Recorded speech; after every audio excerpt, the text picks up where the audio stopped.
सिंधुदुर्ग जिल्ह्यामध्ये नगरपंचायतींच्या निवडणुकीची धामधूम सुरू असताना मात्र कणकवली शहरामध्ये लागलेल्या महायुतीच्या बॅनरमुळे काल मात्र चर्चा रंगू लागली होती। आणि मात्र आता जर बॅनरची परिस्थिती पाहिली म्हणजे बॅनर जर पाहिलात तर लक्षात येईल की हे कार्यालय आणि हे जे बॅनर आहे ते मात्र रातोरात हे बॅनर मात्र चेंज करण्यात आलं होतं। या ठिकाणी महायुतीचं बॅनर लागलं होतं। या ठिकाणी एकनाथ शिंदे आणि निलेश राणेंचे देखील या महायुतीच्या बॅनरवरती फोटो होते, पण मात्र आता भाजपचे बॅनर लागलेले दिसतात। यामध्ये जर पाहिलं तर मात्र एकनाथ शिंदे आणि निलेश राणे यांचे बॅनरचे फोटो जे आहेत ते मात्र हटवण्यात आलेले आहे।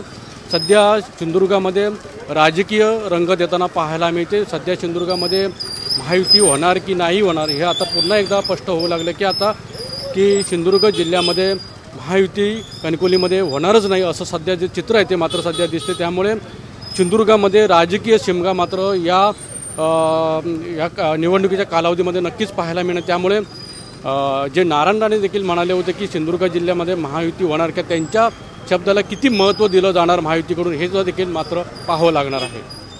अनंत पाताडे, TV9 मराठी, सिंधुदुर्ग।